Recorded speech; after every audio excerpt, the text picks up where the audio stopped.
Baik,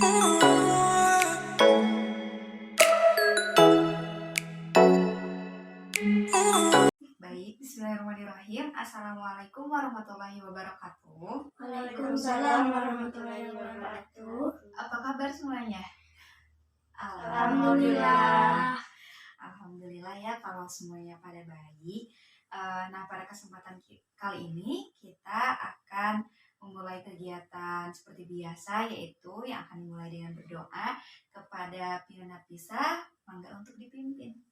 Berdoa dalam hati mulai.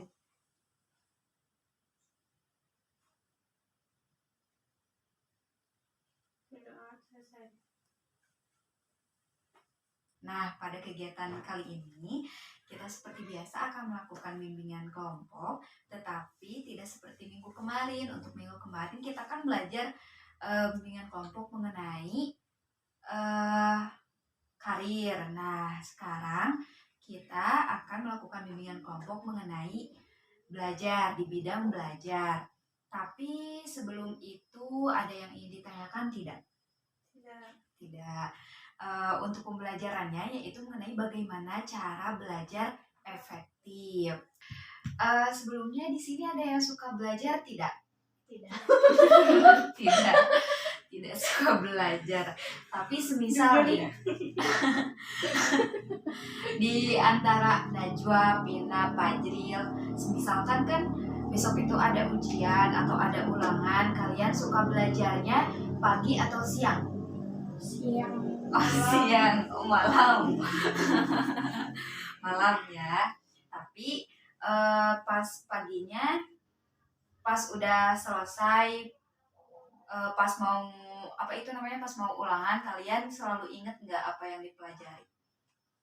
Kadang tidak, kadang. Nah, sebelum itu di sini Teteh akan menjelaskan bagaimana sih cara belajar yang efektif itu. Nah, jadi yang pertama adalah menjadikan belajar sebagai kebutuhan. Butuh nggak belajar kalian? Butuh. Jadi, kebutuhan merupakan suatu hal yang harus dipenuhi agar bisa bertahan hidup. Ketika belajar sebagai kebutuhan, maka kamu semakin bersungguh-sungguh dalam melakukannya. Belajar tak lagi dilakukan dalam kondisi tertekan, tetapi bisa dilakukan dengan sukacita. Hasilnya, setiap materi yang dipelajari dapat lebih mudah diingat. Jadi, ketika kalian belajar menerapkannya sebagai suatu kebutuhan, misal karena besok mau ujian, pasti kalian kan belajar bersungguh-sungguh karena ingin mengerjakan soal-soal ujian itu dengan lancar, benar nggak? Benar. Terus yang kedua, belajar di tempat yang disukai. Pernah nggak kalau misal besoknya mau ulangan atau ujian, kalian belajarnya di mana gitu, di taman? Tidak, pasti di kamar masing-masing ya. Nah, jadi tak dapat dimungkiri bahwa tempat yang nyaman akan mempengaruhi mood seseorang ketika belajar. Karena itu, aturlah ruangan belajar kamu di rumah menjadi senyaman mungkin. Karena ketika kalian nyaman saat belajar, otomatis kan pikiran kaliannya juga jadi tenang. Bener nggak? Benar. Terus,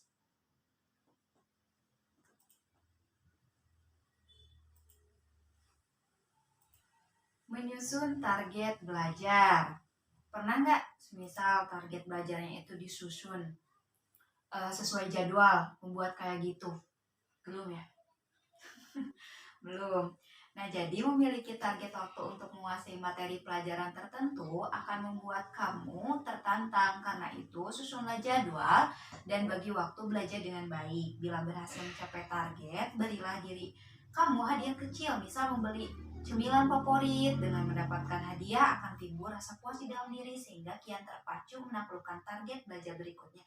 Semisal nih, kalian itu belajar karena besoknya ada ujian, terus ujian kalian itu mendapatkan nilai 100 dan kalian menghadiahkan diri kalian sendiri membeli es krim, seperti itu.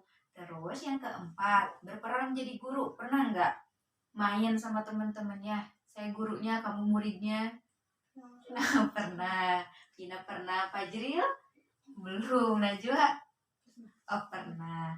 Jadi, setelah belajar, berperanlah menjadi seorang guru, jelaskan kembali materi yang telah kamu pelajari dengan gaya bahasa sendiri kepada diri sendiri. Kamu juga bisa meminta bantuan teman atau keluarga untuk menerapkan materi yang kamu jelaskan, seperti itu.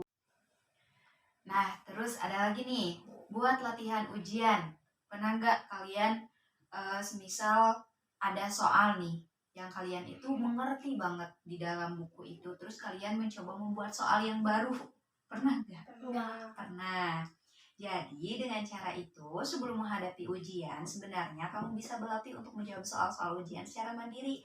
Hal ini juga dapat mempersiapkan mental kamu sebelum nantinya berhadapan dengan soal-soal ujian yang diberikan. Terus, berikan jeda saat hendak menghadapi ujian. Tentunya akan banyak materi yang harus dipelajari, namun jangan terlalu memaksakan diri karena hal tersebut justru kurang efektif. Sebaiknya berikan jeda di antara setiap sesi materi. Ini dimaksudkan untuk mengistirahatkan otak sehingga bisa kembali segar dan siap bekerja lagi. Jadi semisal pas belajar itu jangan terus-terusan dikebut, jadi 2 jam, 4 jam, terus-terusan tanpa henti. Kalian juga perlu istirahat. Nah, terus baca ringkasan materi sebelum tidur. Pernah nggak menghafal sebelum tidur? Jadi semisal di dalam satu kertas lembar kalian menuliskan sesuatu untuk ujian besok. Pernah nggak? Pernah. Jadi sebuah penelitian membuktikan bahwa tidur merupakan salah satu cara jitu untuk membantu proses mengingat. Karena itu, membaca kembali ringkasan materi sebelum terlelap sangat dianjurkan.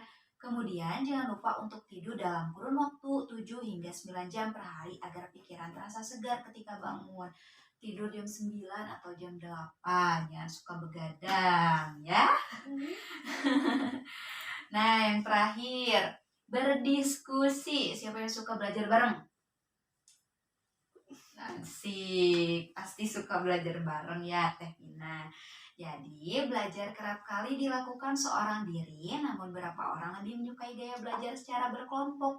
Bila kamu adalah tipe kedua, maka carilah teman yang bisa diajak diskusi. Dari proses diskusi, kamu akan mendapatkan lebih banyak hal yang mungkin tak akan didapatkan saat belajar secara mandiri. Jadi kalau bisa belajar secara kelompok itu kan lebih menyenangkan.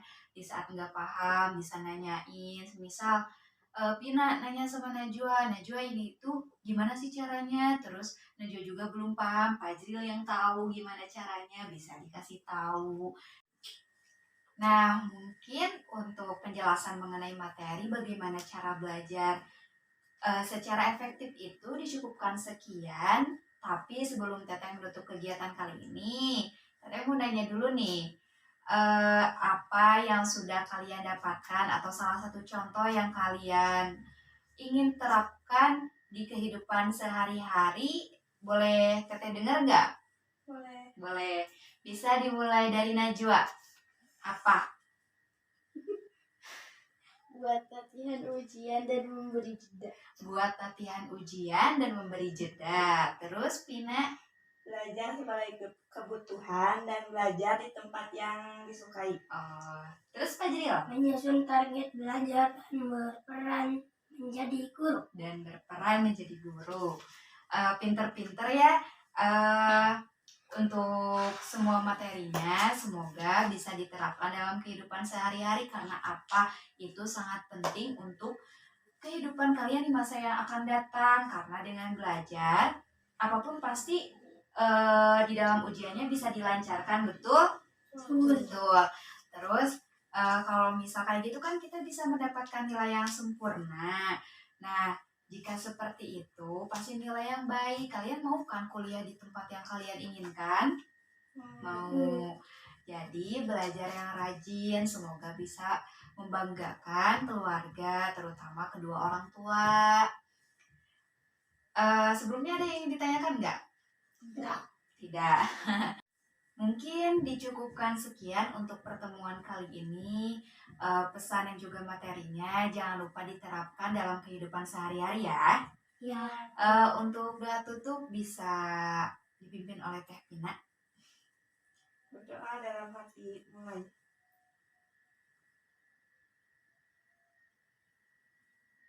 Berdoa selesai. Alhamdulillah ya untuk kegiatannya sekarang sudah selesai. Di minggu yang akan datang mungkin kita akan bertemu kembali. Mungkin dicukupkan sekian. Semoga apa yang kita lakukan hari ini bisa bermanfaat dan juga berkah. Amin. Amin. Wassalamualaikum warahmatullahi wabarakatuh. Waalaikumsalam warahmatullahi wabarakatuh.